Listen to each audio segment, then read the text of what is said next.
One of the most interesting parts of the American political system is most definitely that Americans are very concerned with the content of a politician's character, and that generally means that they are very interested in knowing about the faith tradition that that politician has, because Americans believe that a religion is going to influence the style of leadership, the decisions that that person makes, and essentially how comfortable they would be with having that person be their representative in office and in government. And so, when looking at how religion affects democracy in America, I think it's also important to understand that there is a overarching general misunderstanding when it comes to the shared values that people of different faith and non-faith traditions have. And I think that that's why people were very concerned with JFK being a Catholic, with the decisions that Bill Clinton made in the White House, and with President Barack Obama maybe being a Muslim, and that's why people are concerned today that Mitt Romney is a Mormon. It's a lack of knowledge and understanding that different faith traditions have got a set of values that most people would most definitely value and be happy with, that makes American voters concerned with issues that really shouldn't matter, which is what I think is one of the major problems in the American democratic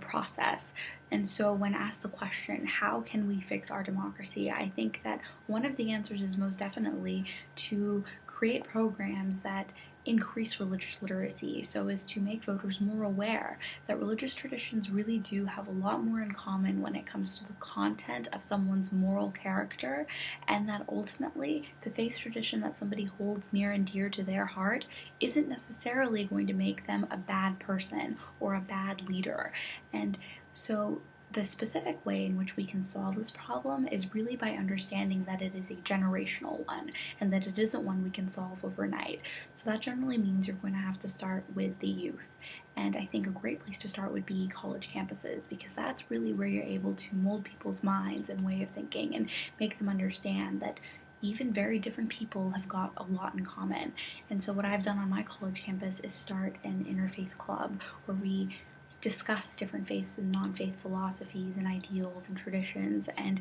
find commonalities among them by understanding that people of different values and ideals and ethics can still come together through service work for social justice and civil justice issues, because ultimately, if your goal is to make the world a better place, you find inspiration in your faith or non-faith tradition by understanding those philosophical ideals do have an overarching premise. And I think that by implementing this on college campuses, we'll be able to fix this problem in the American democracy.